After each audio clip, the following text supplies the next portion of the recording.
एवढ्यात बऱ्याच जणांचे मेसेज फक्त एकाच प्रश्नासाठी येतात की गाडीला ऍव्हरेज फार कमी येतोय. तर काय करायचं? ट्रकवाल्यांचा येतो, बसवाल्यांचा येतो, कारवाल्यांचा येतो, टू व्हीलरवाल्यांचा. सगळ्यांना एकच प्रॉब्लेम आहे की गाडी ऍव्हरेज देत नाहीये. गाडी ऍव्हरेज कशी देईल? सगळं ऍव्हरेज देणं फक्त तुम्ही पेट्रोल चांगलं भरलंय किंवा सीएनजी जास्त बसला टाकीमध्ये असं नाहीये. तुम्ही गाडी चालवताय कशी याच्यावरच तुमचा ऍव्हरेज निघतो. तुम्ही कधी प्रयत्न करून बघा.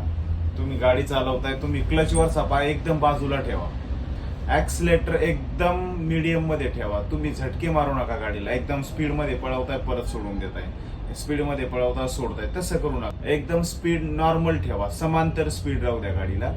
आणि सगळ्यात महत्वाचं गिअर शिफ्टिंग व्यवस्थित करा. पाहिजे त्या मोसमला गिअर शिफ्ट करा. उगाच तुम्ही पहिल्या गिअरवर गाडी चालवताय तिथे तुम्हाला दुसऱ्या गिअरची गरज आहे, जिथे तुम्हाला 5व्या गिअरची गरज आहे तिथे तुम्ही 4थ्या गिअरवर गाडी चालवताय. आणि त्याच्यानंतर सगळ्यात महत्वाचं क्लचवरचा पाय तुम्ही बाजूला ठेवा. तुम्ही जेवढा क्लचवरती पाय ठेवणार तेवढा तुमचा क्लच एंगेज राहणार आणि तुम्हाला ऍव्हरेज कमी मिळणार, तुमचा क्लच जाणार, तुम्हाला क्लचचा वास येणार, भरपूर सारे कामं तुम्हाला निघणार क्लचमुळे. तर सगळ्यात महत्वाची सुरुवात तुम्ही इथूनच करा की क्लच ऑपरेट व्यवस्थित करायला शिका. त्याच्यानंतर तुम्हाला मी अजून त्याच्यामध्ये काय भर द्यायची किंवा काय बदल करायचे तुम्हाला पुढच्या व्हिडिओमध्ये मी नक्की सांगणार.